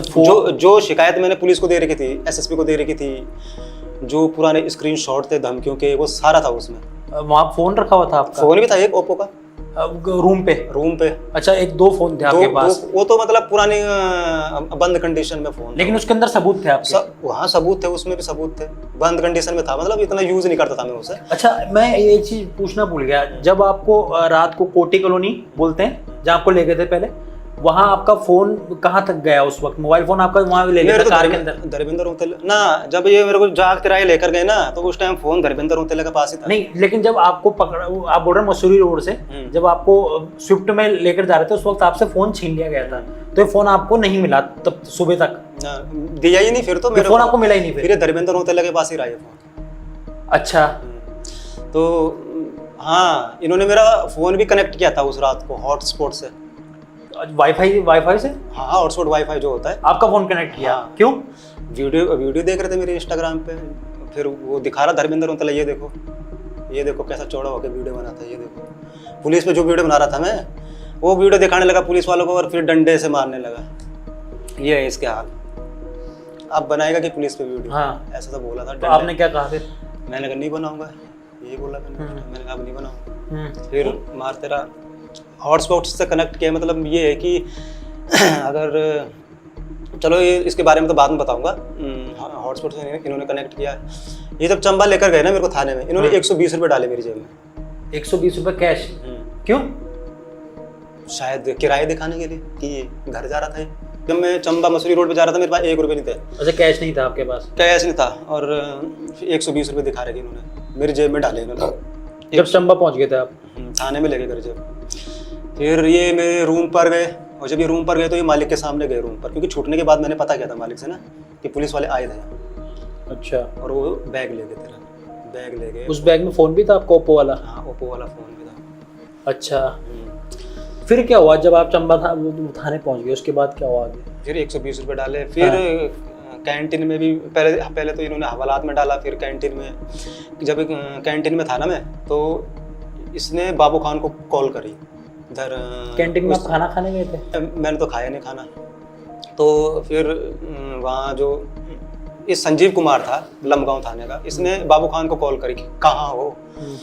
बाबू खान ने बोला होगा कि नई टिहरी पहुँचने वाले हैं। फिर इसने बोला भाई तुम्हें इतना समझाया कि चंबा से रेफर होकर जाना है नई टिहरी बोराड़ी अस्पताल में, और तुम डायरेक्ट वहाँ चले गए। वापस आओ और यहाँ से रेफर होकर जाओगे। अच्छा। कि वो आया होगा वो वापस, फिर रेफर होकर गया होगा। फिर लेकर गए मेरे को वहाँ मेडिकल कराने लेकर गए बोराड़ी अस्पताल में। बोला मैंने डॉक्टरों को, मैंने कहा हाथ देखो, पाँव देखो, सूज रखे। बोलने लगे डॉक्टर भी ठीक है। तो आपने बताया नहीं वहाँ पे कि मेरे को मारा गया है? मारा सब दिखाया मैंने, कान वान सब दिखाए। मतलब अच्छा, तो इतने मोटे मोटे तो हाथ ही हो रखे थे, मतलब साफ पता चल रहा था कि पीटा गया है आपको। तो आपने वहाँ पे डॉक्टर को बोला? मैंने। डॉक्टर ने क्या कहा? एक डॉक्टर तो ठीक था वहाँ, उसने बोला यार इसका पाँव सूज रखे हैं, इसका एक्सरे कराओगे। अच्छा। दूसरा डॉक्टर बोलने लग गया अरे ठीक है यार बोल। फिर एक इंजेक्शन लगाया मेरे और भेज दे मेरे को मेडिकल बना के। पेन किलर का इंजेक्शन रहा होगा। हाँ, दर्द करा होगा शायद। ठीक है। वो इंजेक्शन लगाया, उसके बाद आपको? उसके बाद ले गए मेरे को कोर्ट में। टाइम हो गया था ज़्यादा। अच्छा। कोर्ट बंद हो गया था शायद। अच्छा। कोई नहीं था कोर्ट में। हाँ। बारिश हो रही थी बहुत तेज। ये अगले दिन की बात है ना? उसी दिन मतलब रात को ये हुआ? रात को हमारा सुबह थाने में ले गए और उसी दिन उसके बाद आपको मेडिकल करा के कोर्ट में अगले दिन रह गए। हाँ। 10 अप्रैल की बात होगी शायद। 10 मई की। 10 मई की बात है। 9 मई को ही आपको उठाया गया था। 10 मई को आपको लास्ट में कोर्ट में लेके गए, जो बंद हो रखा था। शाम के टाइम बंद हो रखा था कोर्ट बंद हो रखा था। बारिश बहुत तेज हो रही थी। ठीक है। फिर ये लेकर गए मेरे को जज साहब के घर में, CGM साहब के घर में उसी दिन। हाँ, शाम को ही। तो जज साहब के घर के सामने रोड है ना। हाँ। और रोड पे उन्होंने गाड़ी खड़ी करी। फिर गए वो जज साहब के घर पे। फिर जज साहब आए और जज साहब ने बोला मेरे तूने चाकू क्यों मारा कि इसको? मैंने कहा मैंने तो मारा नहीं चाकू, मैंने इन्होंने अपना आप ही काटा है अपने हाथ, ये बोला मैंने। और जब तक मैं बताने वाला था अपनी कहानी तब तक मतलब बारिश भी बहुत तेज हो रही थी ना। जज साहब छाता लेके आ रहे थे। अच्छा। और जब तक मैं बताने वाला तब तक वो अपनी कहानी शुरू करने लगे। पुलिस वाले, अरे इसने इसके सर में भी मार रखा, ये मार रखा। तब तक जज साहब ने बोले हाँ ले जाओ इसको। फिर मतलब उस टाइम मैं बता नहीं पाया जज को कि जो मेरे साथ हुआ था। फिर जैसे मेरी फर्स्ट पेशी लगी। फर्स्ट पेशी कब लगी आपकी? 13 दिन बाद। तो 13 दिन तक आप कहाँ थे? जेल में। किस जगह? टीरी जेल कारागार, टीरी कारागार। तो उसके बाद जब वो जज साहब ने बोला इनको ले जाओ, तो उसके बाद आपको कहाँ लेकर गए थे? जेल में। उसी दिन? हाँ, उसी दिन शाम को, रात को। तो वहाँ क्या हुआ? वहाँ कैसा था हिसाब किताब आपका? थोड़ा उसके बारे में बताइए। जेल में लेकर गए ये मतलब ये पुलिस वाले जेल में भी पिटवाने के चक्कर में थे मुझे। अच्छा। मतलब खूब, मतलब जो जेलर साहब थे उनको बोल रहे कि इसने पुलिस वालों के वो मार रखा, कि चाकू मार रखा, मतलब पिटवाने के चक्कर में थे। लेकिन जेलर साहब थोड़ा ठीक आदमी थे। मैंने बोला जेलर साहब को, मैंने कहा मैंने नहीं मारा इनके चाकू। तब बोल रहे पता है बोल मेरे को, ऐसे ही फंसाते हैं बोलिए। और फिर ठीक, तब उन्होंने किया जो भी होती है कार्रवाई। फिर अंदर गया। फिर 2-3 दिन बाद क्या हो कि मतलब अंगूठा मारना पड़ता है ना, वहाँ पहले कागज बनते हैं। शुरू में 2-3 दिन अंगूठा मारना पड़ता है, ठीक है, जाना पड़ता है। ठीक है। तो 2-3 दिन बाद क्या हुआ, गए मैं अंगूठा मारने ऑफिस में। अच्छा। तो वहाँ जो थे जेल के पुलिस अधिकारी, वो उन्होंने पहचान लिया मेरे को। अच्छा। बोला तूने परसों SSP पे वीडियो बनाए थे ना? मैंने कहा हमें पता था बस तू आने वाला है, हमें पता था बस तू आने वाला है। और तू वही है मतलब, और तेरा अकाउंट तो बस दिखाई नहीं दे रहा बस। हाँ। जिसमें तू वीडियो बनाता था। हाँ। फिर मेरे को उनके द्वारा पता चला कि मेरा अकाउंट जो है इस धर्मेंद्र रोंतेला ने डिलीट कर दिया। उन्होंने आपको बताई ये बात? उन्होंने बोला मेरे को कि तेरा अकाउंट मतलब डिलीट कर दिया उन्होंने। क्या है बोल, यूजर नेम क्या है बोल, वो आई ही नहीं सर्च लिस्ट में। अच्छा। तो डिलीट हो गया। मैंने बल फॉलो भी कर रखा था बोल तेरे को। अच्छा। और आई नहीं रहा बोल इसमें, हो गया डिलीट। तो जेल के स्टाफ ठीक थे वहाँ, तो जो थे तो जहाँ पे आप रह रहे थे आपके साथ और भी कैदी वहाँ पे थे? 40-45 थे। तो आप उन 40-45 कैदियों के साथ ही वहाँ पे रह रहे थे। तो किसी ने पूछा आपसे कि आप क्यों आए हो वहाँ पे? हाँ, पूछा क्या, मैंने तो खुद ही बताया मैंने ऐसे किया पुलिस वालों। तो फिर क्या कहना था बाकी कैदियों का वहाँ पे? ये बाकी हाँ, जैसा मैंने बताया ना, तो वही कैदियों ने बोला। एक ऊपर बैरिक में भी है बोला, आप ही की तरह केस हुआ तो उसके साथ भी? हाँ, और धर्मेंद्र रोंतेला नहीं किया, उसके सर पे पेशाब पुशाब। मतलब उसको तो 8 दिन तक पीटा। और मैं आपके पॉडकास्ट के माध्यम से कहना चाहता हूँ कि लमगांव थाने का CCTV कैमरा रिकवर किया जाए, जब ये हरि धानु नाम का एक व्यक्ति इस धर्मेंद्र रोंतेला लमगांव पुलिस ने गिरफ्तार किया था। उसको 8 दिन तक, उसकी गिरफ्तारी की 8 दिन की पिछली CCTV फुटेज निकलवा दो। हरि धानु नाम का एक था वहाँ जेल में, जिसके साथ धर्मेंद्र रोंतेला ने सेम वैसे किया जो मेरे साथ किया। बल्कि मेरे साथ तो मेरे को तो एक ही रात को पीटा, उसको 8 दिन तक पीटा। उस लड़के से मुलाकात हुई थी आपकी जेल पे? हाँ, जेल में मतलब वो ऊपर बैरिक में रहता था, रोज ही होती थी मुलाकात। उसने बताई अपनी कहानी? बैरिक एक ही था। अच्छा। लेकिन एक ऊपर था एक नीचे था। बैरिक कैसा होता है? मंजिलों के हिसाब से? हाँ, मंजिल मतलब ऊपर वाली मंजिल में था वो। अच्छा। तो वो सोते अलग अलग थे, दिन भर इकट्ठे रहते थे। अच्छा। तो तब उस दौरान आपकी बातचीत उनसे हुई होगी? हाँ, और उन्होंने ये कहानी बताई पूरी? फिर बताया उसने कि मेरे को 8 दिन तक पीटा, मेरे सर पे पेशाब की, 50 फट्टे सुबह मारता था, 50 दिन में, 50 रात को। उसने ऐसा क्या किया था? और मतलब कुछ चीजें तो उस पर चोरी का इल्जाम था। अच्छा। ठीक है। मतलब उसके साथ ऐसी ऐसी चीजें की उसने जो मैं कैमरे पे भी नहीं बता सकता। ऐसी ऐसी गंदी गंदी चीजें उसने की है। तो चोरी का इल्जाम उस पर हकीकत का था कि बताया तो अब उसने देखो क्या चोरी करी थी अब उसने? देखो उसने चोरी की नहीं की वो तो मेरे को पता नहीं नहीं पता है। आपको, ठीक वो है। मेरे को नहीं पता। ठीक है। अब किसी के मन की बात कोई कैसे जान लेगा कि नहीं की, भगवान जानो भाई। लेकिन उसके साथ ये घटना हुई है और उसका मतलब जल भी रखा था यहाँ अच्छा, पूरा। उसने दिखाया आपको? हाँ, पेट्रोल लगा रखा था और पूरा यहाँ जल रखा था उसका शरीर, पीठ ये वो सारा जल रखा था उसने। और कुछ कुछ चीज मतलब होती है, कुछ चीजें मतलब कैमरे पे बोलने नहीं लायक बोल सकते। नहीं होती, मतलब बहुत गंदी गंदी चीजें उसने उसके साथ की। हरि धानु नाम है और उत्तराखंड पुलिस से कहना चाहता हूँ कि जब ये हरि धानु नाम का व्यक्ति अरेस्ट किया था लमगांव पुलिस ने, उसकी अरेस्ट से 8 दिन पहले की सीसीटीवी फुटेज निकलवा दो। वो 8 दिन तक पीटा भाई उसको लमगांव, इसी धर्मेंद्र थे। तो ये है सर। और जब जेल में था मैं तो मतलब जो जेल के वो थे पुलिस ऑफिसर, वो भी मतलब उन्होंने बोला कि यार थोड़ा ध्यान रखना कि इसका सपोर्ट में थे, मतलब जो कैदी नहीं रहते। अच्छा, कैदियों को बोला कि इसका ध्यान रखना, थोड़ा ध्यान रखना कि इसका। बाकी ये है कि फिर आए वहाँ जिला विधिक सेवा प्राधिकरण आया। मैंने उनको बोला कि क्या, कौन आया? जिला विधिक सेवा प्राधिकरण आती है ना, वो क्या करते हैं? वो जेल में कैदियों की समस्या सुनने के लिए आते हैं। अच्छा, तो आपने अपनी समस्या उनको बताई? मैंने बताया शुरू से लेकर लास्ट। कब आए थे वो? 3-4 दिन बाद ही आ गए थे। ठीक है, 3 या 4 दिन ऐसे, 4 या 5 दिन बाद आ गए थे। हाँ, तो हमने पूरा घटनाक्रम बताया उनको? पूरा घटनाक्रम बताया। और जैसे ये टिहरी गढ़वाल के एसएसपी बोल रहे हैं ना कि इसने जेल में किसी को नहीं बताया, तो भैया जेल का सीसीटीवी फुटेज निकलवा लो ना और देख लो उसमें कि किस किस को बताया मैंने। सबसे पहले तो कैदियों को बताया, फिर जिला विधिक सेवा प्राधिकरण आया उसको बताया, जेल में जो मेरे वकील थे सरकारी वकील उनको बताया। तो वहाँ सीसीटीवी कैमरे लगे होते हैं सब जगह? वहाँ तो 3-4 करोड़ के कैमरे लगे हुए, हर कोने कोने पे कैमरे लगे हुए जेल के अंदर। तो निकलवा हर चीज पता चल जाएगी, हर चीज कौन क्या बोल रहा है। अच्छा, आपने वहाँ हर किसी को अपनी शिकायत दर्ज करवाई, बताया अपने बारे में, मेरे साथ हुआ क्या है? कैदियों को बताया, अपने वकील को बताया, जिला विधिक सेवा प्राधिकरण को बताया, और मेरी माँ मुझसे मिलने आई थी, अपनी माँ को बताया सबसे पहले। आपकी माता जी कितने दिनों के बाद आई थी मिलने आपसे? मेरी देखो जब मेरे को अरेस्ट किया ना इन्होंने, तो मेरे घर में भी नहीं बताया इन्होंने। कितने दिन के बाद बताया? ये मैंने अपने वकील को बोला कि अच्छा, एक बात बताओ केशव भाई, वकील कब आता है आपके पास, कब पहुँचता है? वकील तो हफ्ते में 2 दिन आते हैं। नहीं मतलब पहली बार कब, कैसे वकील आपसे कनेक्ट होता है, किस तरीके से पहुंचता है आपके पास सरकारी वकील? वो आवाज लगाते हैं किसी को सरकारी वकील से मिलना है तो आ जाओ। अच्छा, तो आप अपने थ्रू जाते हो पहले सरकारी वकील को, जेल में आते हैं मिलने के लिए, तो आप गए होंगे। हाँ। तो कितने दिनों के बाद आ गए थे सरकारी वकील वहाँ पे? 2-3 दिन में आ गए। तो आपने वहाँ जाके अपनी बात बताई, और आपकी माताजी कितने दिन बाद आए? उनको कब पता चला कि आप जेल में हो? इस तरीके की घटना घटी? जब 2-3 दिन बाद वकील आए, फिर अपने वकील को मैंने पूरा वो बताया। मैंने कहा अपनी माँ का नंबर दिया वकील को, तब जाके? हाँ, मैंने पुलिस वालों ने मेरे घर में बताया ही नहीं कि इसको आपने जेल में डाल दिया। और मम्मी सोच रही होगी आप ये काम कर रहा है। हाँ, पुलिस वालों ने बताया ही नहीं घर में, जबकि नियम ये होता है कि बताना पड़ता है। वो तो एकदम बताना चाहिए कि आपका बेटा इस तरीके से। हाँ, इन्होंने बताया ही नहीं। फिर जब वकील आया 2-3 दिन बाद, फिर अपने वकील को मैंने अपने घर का नंबर दिया कि मैंने मेरी माँ को फ़ोन करना है, जेल में मुलाकात के लिए बुलाना। फिर वकील ने फ़ोन किया, फिर आई अगले दिन मेरी माँ। अच्छा, क्या बातचीत हुई मम्मी से? फिर मम्मी को बताया मैंने पुलिस वालों ने ये किया मेरे साथ।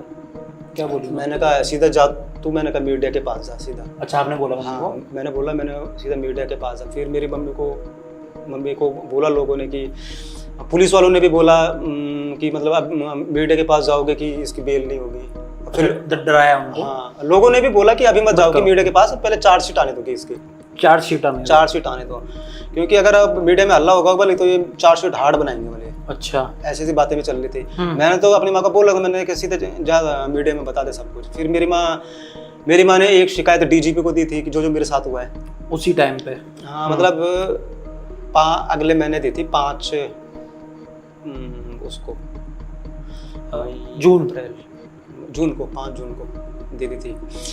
मेरी माँ ने डीजीपी को शिकायत दी, डीएम को शिकायत दी, टिहरी के जो डीएम है, और मैंने बोला था मेरे को डीएम को भी दे देना और मुख्यमंत्री को भी देना और वहाँ भी देना, डीजीपी को भी देना। तो डीजीपी को दिए थी और वहाँ भी दी थी, डीएम को भी दी थी। और लमगांव थाने के लिए तो मैंने बोला नहीं था, वो गलती से मेरी माँ ने लमगांव थाने में भी दे दी शिकायत कि पुलिस वालों ने मतलब जिन्होंने मेरे साथ किया उन्हीं को शिकायत, पता नहीं था ना माँ को किस किसको देनी है, और वो भेज दी। और डाक से भेज रखा है सब कुछ।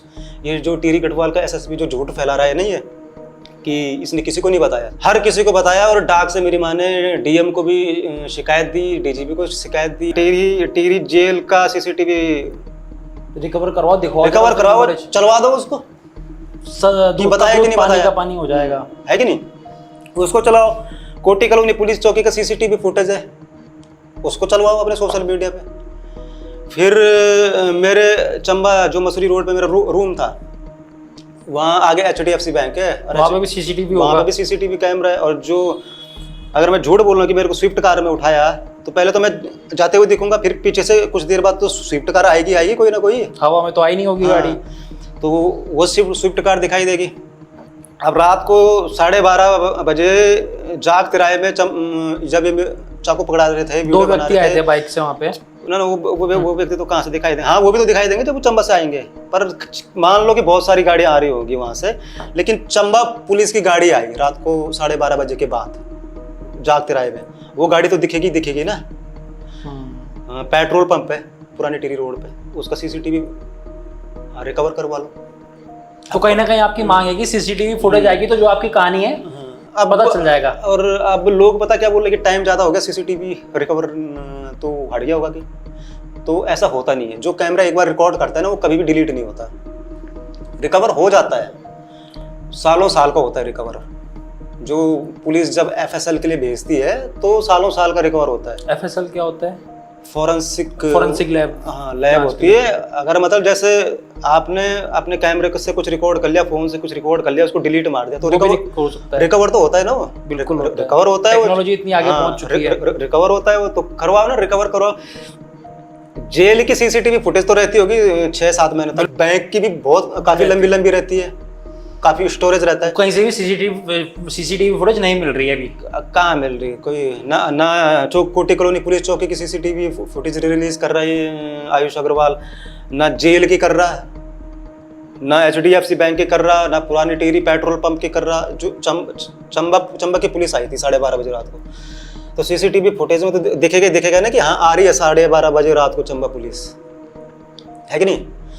तो इतने मतलब सबूत बहुत सारे हैं। मेरा फोन हॉटस्पॉट से कनेक्ट किया तो लोकेशन तो दिखाएगा कोटी कॉलोनी पुलिस चौकी की। अभी वो फोन कहाँ है अभी? वो अभी लमगांव पुलिस के पास है, मतलब लमगांव पुलिस के पास है। तो आपने मांगा नहीं फोन? आपके वकील ने? वो उन्होंने जब्त कर रखा है, बोल रहा कि हमने FSL के लिए भेज रखा केस को।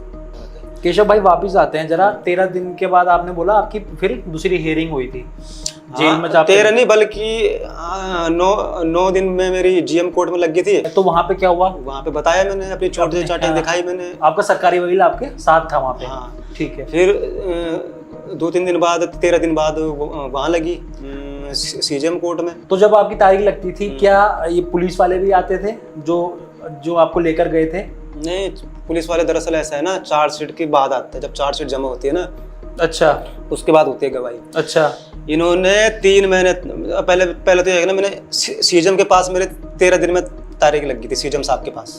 मैंने CJM साहब को पूरा घटनाक्रम बताया जो भी मेरे साथ हुआ है। फिर उनका ट्रांसफर हुआ, फिर दूसरे CJM साहब आए, उनको भी बताया मैंने कि मेरे साथ ये हुआ है। और आज मेरी तारीख थी ना, तो ADJ के पास अभी तक मेरी तारीख नहीं लगी। ADJ साहब के पास मेरी आज से पहली तारीख लगी। हाँ। और बता दिया मैंने, आज भी बताया उनको मेरे साथ ये घटनाक्रम हुआ। तो क्या कहना है जज साहब का? जज साहब ने बोला कि आपको न्याय मिलेगा। कि कहा है? हाँ, कहा है। और आपको यकीन है अपनी कानून पर? ना, पर ये भी तो है कि जांच जब पुलिस से हटेगी तभी तो न्याय मिलेगा। पुलिस से हटेगी मतलब? जब कोर्ट मतलब खुद की निगरानी में जांच करवाएंगे, जब जज साहब खुद की निगरानी में करवाएंगे जांच, जब खुद जज ऑर्डर देंगे कि भाई निकालो भाई CCTV फुटेज, निकालो भाई केशव थलवाल की लोकेशन, फोन की लोकेशन निकालो भाई, इसकी था भाई कोटी कॉलोनी पुलिस चौकी में 9 मई की रात को नहीं था भाई, हॉटस्पॉट से कनेक्ट किया है, लोकेशन तो दिखाएगा मेरे कोटी कॉलोनी चौकी की, है कि नहीं? कि नहीं दिखाएगा ना, जब हॉटस्पॉट से कनेक्ट हुआ है। पुलिस वाले की लोकेशन दिखाएगा, वहाँ जाग तिराहे में लेकर गए मेरे को रात को 12:30 बजे, रात को 12:30 बजे रात को झंका बनाने गए थे वो वहाँ पे पुलिस वाले। अगर जांच होगी तो हर चीज बाहर आएगी, कहीं ना कहीं ये मानना बिल्कुल और हकीकत बात है। जब टेक्निकल चीजें इतनी ज्यादा स्ट्रांग हो चुकी हैं, आजकल टेक्नोलॉजी इतनी स्ट्रांग है, लोकेशन निकालने में क्या टाइम लग रहा है? कुछ नहीं लगता, कुछ नहीं लगता, 1-2 दिन में निकल जाता है। भाई आप जेल में थे जब 13 दिन आपकी वहां से सुनवाई चलती रही, आपकी माताजी भी आई, माताजी मीडिया के पास भी गई, गांव वाले भी आए, गांव वाले मिलने आते थे, हाँ, दोस्त भी आए। तो दोस्तों ने किस तरीके से सपोर्ट किया आपको? आपके जो गांव के लोग थे किस को सपोर्ट कर रहे थे बाहर जेल के किसी तरीके से आपको? देखो मीडिया पे जाके या कुछ? नहीं, मीडिया के लिए तो लोगों ने भी मना कर रखा था उस टाइम पे। कि अभी मत जाओगे, पहले चार्जशीट आने दो। और चार्जशीट भी पुलिस वालों ने ठीक 3 महीने में भेजी। तो 3 महीने तक आप जेल में ही थे? जेल में ही रहा मैं तो 4 महीने रहा जेल में। 4 महीने? हाँ, ये केस ऐसा है ना, अटेम्प्ट टू मर्डर केस ऐसा होता है, इस पे जब तक चार्जशीट नहीं आई तब तक बेल नहीं होती। इसमें चार्जशीट आई तब बेल होगी। तो चार्जशीट आपकी कब आई फिर? 3 महीने में इन्होंने चार्जशीट भेजी। जब चार्जशीट भेजी तो उसके बाद भी इन्होंने पता क्या बोला कि अरे चार्जशीट में हमने कोई गलत धारा लगा रखी कि इसको ठीक करना है, 15 दिन का टाइम और दे। उसमें और ज्यादा टाइम लग गया। फिर 15 दिन का टाइम और मांग लिया इन्होंने। फिर जब चार्जशीट पूरी आ गई उसके बाद आपकी फिर हुई मेरी बेल। फिर बेल हुई? तो अभी आप बेल पे हो? फिर बेल हुई मेरी। अच्छा, मेरा बेल होते होते मतलब 4 महीने रहा मैं पूरा। ठीक है। तो फिर बेल हुई, उसके बाद ये जो पूरी की पूरी कहानी है, पूरा जो घटनाक्रम जो आपके साथ हुआ, कैसे हिम्मत आई आपके अंदर कि ये आप लोगों को बताओ? और कितने दिनों के बाद आपने बताया है जेल के बाहर आने के बाद? जेल के 3-4 दिन बाद बता दिया होगा मैं, 3-4 दिन बाद। कि कैसे, किस तरीके से बताया आपने, किस माध्यम से बताया? मैंने तो सबसे पहले आशुतोष भाई जी को फोन किया। आशुतोष नेगी जी को? हाँ, सबसे पहले उन्हीं को कॉल किया। उन्होंने बोला अंकिता भंडारी की बरसी है तो आ जाना, बल वहीं पे बता देना, सारे मीडिया वाले आ रहे हैं। अच्छा। तो गया मैं, पौड़ी गया अंकिता पौड़ी में जहाँ अंकिता भंडारी की बरसी हो रही थी। तो गया वहाँ मीडिया वाले भी आ रहे थे सारे। आशुतोष भाई ने बोला बता। हाँ, फिर बताया मैंने। उस टाइम आपने वहाँ पे जो है पूरी की पूरी कहानी वहाँ पे बता दी? उस दिन बताई आपने? आशुतोष भाई ने बोला ना कि अब ऐसा है, अंकिता भंडारी की बरसी है तो उस दिन बताना, कि उस दिन मीडिया वाले भी आएंगे सारे। अब एक पत्रकार को बता के मतलब वो होता ही है ना, क्या फायदा, मेरे को बताना है तो सारे आ जाएंगे उस दिन, तो उसी दिन बता। तो उस दिन आपने सारी बात बताई? हाँ, उस दिन सारी बात। फिर क्या हुआ उस दिन के बाद, ये बताइए। उस दिन के बाद क्या होना, फिर ये आईजी गढ़वाल जी ने जांच बल, हम वहाँ दे रहे बल, क्या पौड़ी से पौड़ी दे रहे बल जांच, चाहे पौड़ी दो चाहे हल्द्वारी दो, करेंगे पुलिस वाले ही, और करना उन्होंने कुछ है नहीं। ऐसा लगता है कोई कुछ नहीं करेंगे? तो आज से पहले भी कहाँ किया पुलिस ने। आप देख लो, अंकिता भंडारी के पिता को दौड़ाया पुलिस वालों ने इधर उधर, तीन थानों में दौड़ाया, पटवारी के पास दौड़ाया कि उधर जाओ उधर जाओ। फिर जब लापरवाही आई उनकी, पुलिस वालों की, पटवारियों की लापरवाही सामने आई, तो पुलिस वालों पे तो खैर कोई कार्रवाई हुई ही नहीं। दो पटवारी पे कार्रवाई हुई, उनको सस्पेंड कर दिया पर फिर 8-9 महीने बाद फिर बहाल कर दिया उनको। अब फिर वो ऐसी हरकत करेंगे, फिर किसी दूसरे अंकिता भंडारी के पिता को दौड़ाएंगे इधर उधर। आपने केशव भाई मीडिया में आके अपनी बात रखी, उसके बाद किस प्रकार का सपोर्ट आपको मिला? क्या लग रहा है आपको? लोगों का आए सपोर्ट में, कहीं ना कहीं यूकेडी ने भी आपका समर्थन दिया, और भी कुछ लोग क्या आपको समर्थन दे रहे हैं? क्योंकि मैंने देखा आपने अभी रिसेंटली अपना नया इंस्टाग्राम अकाउंट बनाया, क्योंकि वो तो आप बता रहे हो कि बंद कर दिया गया था आपका। हाँ, तो आपने नया अकाउंट कब बनाया? अब जब ये मीडिया पे बता दिया था उसके बाद आपने शायद से अपना नया अकाउंट बनाया। उसके बाद आपको किस प्रकार का समर्थन मिल रहा है आम जनमानस से, जानना चाहूंगा थोड़ा। आम जनमानस से ये कि रैली हुई थी, आए थे लोग। कितने लोग रहे होंगे करीबन उस दिन? लोग तो पता नहीं कितने थे, पर अच्छा, मतलब ज़्यादा होने चाहिए थे मेरे हिसाब से ना, क्योंकि कम ही थे वैसे, ज़्यादा होने। क्या कहना चाहोगे? क्या लगता है केशव भाई, जब उत्तराखंड में जैसे अंकिता भंडारी हमारी बहन थी, और भी कई सारे किस्से होते हैं, जब कोई इंसान इस दुनिया को छोड़ के चले जाता है, लोग उसकी इंसाफ की मांग करते हैं, पर आज यहाँ पे बंदा खड़े होकर अपनी कहानी बता रहा है, वो बता रहा है कि उसको प्रताड़ित किया गया है उत्तराखंड पुलिस के द्वारा। क्यों लोग साथ नहीं दे रहे हैं? क्या लगता है आपको? लोग तो दे रहे हैं साथ, लेकिन सोशल मीडिया पे ही दे रहे हैं, मतलब कमेंट करने से देखो कुछ तो होने वाला है। मेरे साथ हुआ है, इसके खिलाफ जो बनते ना नेता आजकल खुद को कि हम क्रांतिकारी नेता हैं, तो बहुत सारे क्रांतिकारियों ने भी मतलब इस मामले में अपने मुंह में दही जमा रखी, बोल नहीं रहे हैं। खुद हम अपने ही नेता को ले लेते हैं, प्रताप नगर के विधायक विक्रम सिंह नेगी को। अब वो किसको दे रहे, उसको एसएसपी को दे रहे वो शिकायत पत्र मेरे मामले में। अब उसने मेरे को खुद फंसाया है, और तुम उसी को दे रहे हो शिकायत पत्र। 3 थानों की पुलिस ने मेरे को फंसाया है, चंबा, कोटी कॉलोनी, लमगांव पुलिस। तो बिना एसएसपी के ऑर्डर का तो भैया, बिना एसएसपी के ऑर्डर के या सपोर्ट के तो फंसाया नहीं होगा उन्होंने। जब ऊपर से सपोर्ट होगा तभी उन लोगों ने ऐसी हरकत मेरे साथ की है। अब तुम उसी को दे रहे हो शिकायत पत्र से। क्या शिकायत पत्र में भी क्या लिख रहे हो? CBCID की वो करो मांग, सीधा लिखो ना उसमें, इनको तत्काल प्रभाव से सस्पेंड करो, देने भी हो तो। और तुम भाई विधायक हो, तुम्हें पहले तो DGP को देना चाहिए था, मुख्यमंत्री को देना चाहिए था, तुम किसको दे रहे एसएसपी को दे रहे। तो मतलब ये अकल है हमारे नेताओं की। और किया क्या, मतलब यूकेडी, अब देख लो, मैं यूकेडी ने किया मेरी मदद, यूकेडी ने। और जो हमारे यहाँ के विधायक हैं वो तब आ रहे, सामने भी कहाँ आ रहे वो ढंग से। अरे देते मुख्यमंत्री को, देते पत्र लिखते उसमें कि भाई सीबीआई जांच करो, नहीं तो हम रोड पे बैठने वाले हैं।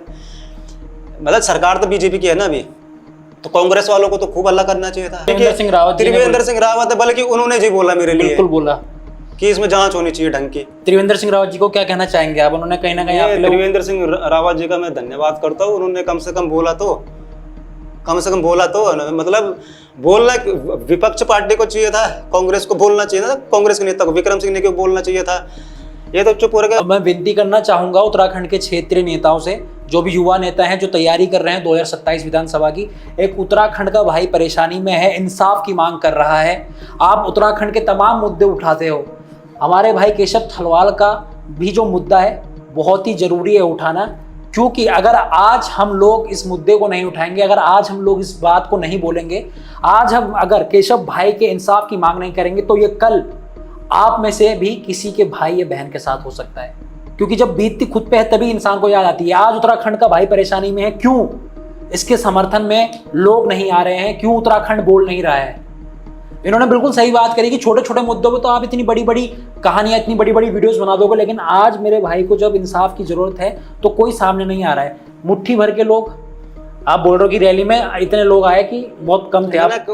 जिस हिसाब से घटना है उस हिसाब से कहाँ आए लोग? अगर लोग आते, भीड़ भाड़ ठीक ठाक होती तो होते ना वो सस्पेंड। क्या आप लोग इंतजार कर रहे हैं कि भैया कोई इस दुनिया को छोड़ के चल जाए तब आप उसके लिए कैंडल मार्च करोगे, तब उसके इंसाफ की मांग करोगे? आज भाई यहाँ पे खड़ा है, सारी शिकायत बता रहा है, पूरा उसके साथ जो घटनाक्रम हुआ है वो बता रहा है, फिर भी कोई बोलने नहीं आ रहा है। किसका इंतजार कर रहे हो आप? आप इतनी बड़ी बड़ी बातें करते हो। मैं आप सभी से विनती करूंगा इस वीडियो को शेयर जरूर कीजिएगा और केशव थलवाल भाई के सपोर्ट में खड़े जरूर होइएगा। आज उत्तराखंड को एकजुट होना पड़ेगा। खाली सोशल मीडिया से नहीं होगा, रोड पे उतरना पड़ेगा बिल्कुल। और अभी तो खैर मेरा ऐसा है कि अभी कुछ कागजी कार्रवाई करनी है, मतलब कुछ देंगे कहीं एप्लीकेशन वगैरह ना, हाई कोर्ट वगैरह। तो आप हाई कोर्ट में लेकर जाएंगे इस मुद्दे को? क्यों नहीं जाऊंगा, हाई कोर्ट जाऊंगा। तो केशव भाई मैं जानना चाहूंगा, इतना सारा घटनाक्रम आपके साथ हुआ, शर्मसार कर देने वाली घटना है, और कहीं ना कहीं मुझको भी शर्म आती है कि कोई इस प्रकार का गलत काम कर सकता है। इतना गंदा काम मैं बोलूँगा, मतलब इंसानियत से भरोसा उठ जाए। मतलब मुझे जब आप ये पूरा घटनाक्रम बता रहे थे, मुझे उस वक्त ऐसा लग रहा था कि उनको एक पल के लिए भी क्या दया नहीं आई कि इस बंदे को हम किस तरीके से मार रहे हैं। मतलब 1% उनको दया नहीं आई। सुन के ही मतलब दया कहाँ से आएगी उनको? अब क्या आपकी डिमांड है उत्तराखंड सरकार से, प्रशासन से, शासन से? क्या कहना चाहते हो, क्या चाहते हो आप? इंसाफ कैसे होगा केशव थलवाल के साथ, ये जानना चाहूंगा। देखो, इंसाफ तब होगा जब मेरे केस में सीबीआई जांच होगी। आपको सीबीआई जांच चाहिए? मेरे को सीबीआई जांच, तभी तो दोषी पाए जाएंगे, तभी तो ये जेल जाएंगे पुलिस वाले। आपको तो नहीं लगता कि हाई कोर्ट से ये केस खत्म हो पाएगा? खत्म तो 2 मिनट में हो रहा है ये केस। ये केस है कोई, सारे प्रूफ है मेरे पास है, खत्म सारे प्रूफ है। केस नहीं है ये, कुछ है, केस तो खत्म है ये। लेकिन मैं ये चाह रहा हूँ कि मेरे केस में सीबीआई जांच हो, और सीबीआई जांच में सीबीआई जो वो है प्रूफ खोद के निकाले, जैसे सीसीटीवी फुटेज होगी, इनकी लोकेशन हो गई, वो चीज़ निकाले, मतलब पक्के सबूत निकाले जिनसे इनकी नौकरी हमेशा के लिए चली जाए और ये जेल चले जाए। अपने आप को बेगुनाह साबित करने के लिए मेरे पास प्रूफ है। आप चाहते हो जो आपके गुनहगार हैं वो जेल में जाएं? वो जेल में जाएं, तब आपको इंसाफ मिलेगा? तब मिलेगा इंसाफ। हाँ, मतलब वो, और ये तभी होगा जब सीबीआई जांच होगी, इनका नार्को टेस्ट होगा। नार्को टेस्ट भी चाहते हैं आप? नार्को टेस्ट भाई, मैं ये बोल रहा हूँ कि देखो, मेरी मांग है सीबीआई जांच की।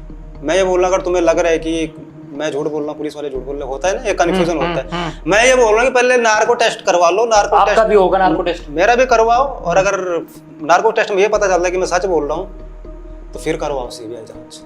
झूठ बोल रहा हूँ तो मेरे पे ही होगा वैसे तो ठीक है, लेकिन अगर सच बोल रहा हूँ तो सीबीआई जांच करवा दो। नार्को टेस्ट कराने के लिए तैयार है केशव थलवाल भाई, बोल रहे हैं मेरा नार्को टेस्ट करिए। उसके बाद जब आपको ये नार्को टेस्ट का रिजल्ट मिल जाए, उसके बाद लगेगी ये सच बोल रहे हैं, तब सीबीआई जांच तब करो सीबीआई जांच। उससे पहले मत करो। उससे पहले मत, पर करो तो सही, करो तो सही, कुछ तो करो। केशव थलवाल भाई आज इंसाफ की मांग को लेकर हमारे साथ यहाँ पे आए थे। मैं धन्यवाद करना चाहूँगा, आपने अपना कीमती समय निकाला, क्योंकि आप कहीं ना कहीं व्यस्त हैं कोर्ट कचहरी के चक्कर में भी। और मैं आपसे वादा करता हूँ कि हम पूरा प्रयास करेंगे कि आपको इंसाफ दिला पाएँ। बाकी जाते जाते क्या जो लोग आपको देख रहे हैं उनको क्या मैसेज आपका रहेगा? देखो ऐसा है, मेरे साथ मैं चाहता तो चुप भी रह सकता था, जैसे इससे पहले लोग थे चुप। बिल्कुल, 5 लोग आपके बाद आए, उसके पहले भी मैं चाहता तो चुप रह सकता था। अगर मैं चुप रहता तो ये धर्मेंद्र रोतेला करते रहता, जो इसको आदत पड़ी हुई मूतने की, थूक पिलवाने की, फर्जी केस करने की, इसको आदत पड़ी हुई है। तो अगर मैं मेरे साथ जो हो गया वो हो गया। अब आप लोगों को इस धर्मेंद्र रोतेला के खिलाफ आगे आना है, सीबीआई जांच की मांग करनी है, ताकि ऐसे पुलिस वाले जेल में जाए। और जब ये ऐसे पुलिस वाले जेल में जाएंगे तभी और पुलिस वाले सुधरेंगे, और सुधरेंगे तो फिर उत्तराखंड अच्छा हो जाएगा हमारा। बिल्कुल। और आज मेरे साथ हुआ है, कल के दिन किसी के साथ भी हो सकता है, मतलब नहीं होगा फिर किसी के साथ। ये कहने का मतलब ये है। और सबको सीबीआई जांच की मांग करनी चाहिए मेरे हिसाब से, और सपोर्ट करना चाहिए। सीबीआई जांच की मांग तो सबको करनी चाहिए। अभी तो मेरा थोड़ा काम है, कागजी कार्रवाई है, ठीक है, लेकिन मैं छोड़ूंगा नहीं इस धर्मेंद्र रोतेला को। और जिन जिन पुलिस वालों ने मेरे साथ गलत किया है, मैं दिल्ली जंतर मंतर तक अभी प्लान है मेरा, वहाँ भूख हड़ताल करने का। दिल्ली जाऊँगा जंतर मंतर पे, मतलब मेरा जब तक न्याय नहीं मिलता तब तक मैं लगा रहूँगा, छोड़ूंगा नहीं इसको। जिंदगी तो खराब कर ही दी इसने, अब इनकी ज़िंदगी खराब करेंगे ना। पर लेकिन आप हार नहीं मानोगे? हार क्या मानना, अब ज़िंदगी तो खराब कर ही दी, अब लगा रहूँगा इसके पीछे, ताकि मतलब ये अल्लाह ऐसा किसी और के साथ ना हो। केशव थलवाल भाई हमारे यहाँ पे मौजूद हैं। उत्तराखंड टिहरी लमगांव से आप बिलोंग करते हैं, और अपनी पूरी कहानी आज हमारे साथ, आप सभी के साथ इन्होंने साझा करी। और इनकी मांग है कि इनको इंसाफ मिले, और जब तक केशव थलवाल को इंसाफ नहीं मिलेगा वो लगा रहेगा। मैं केशव भाई आपका धन्यवाद करता हूँ, आप आए, और मैं आशा करता हूँ आपको जल्द से जल्द न्याय मिलेगा और हम फिर से उत्तराखंड को एक अच्छा प्रदेश बना पाएँ, यही कामना करते हैं। और बहुत सारे लोग शांत रह जाते हैं, लेकिन आपने आवाज़ उठाई, वो एक बहुत बड़ी बात है। और आपने इतने सारे लोगों के बारे में सोचा, वो भी बहुत बड़ी बात है कि आगे जाके ऐसा ना हो। मैं इससे पहले भी पुलिस पे वीडियो बना ही रहा था। मैं काफ़ी वीडियोस बनाए थे पुलिस पे, लोगों को न्याय दिलवाने के लिए। बिल्कुल। जब मैं लोगों को न्याय दिलवाने के लिए पुलिस पे वीडियो बना सकता हूँ, तो खुद के न्याय के लिए, खुद को तो दिल बनता है। न्याय के लिए तो बोलोगे, लेकिन बिल्कुल। धन्यवाद केशव भाई आने के लिए।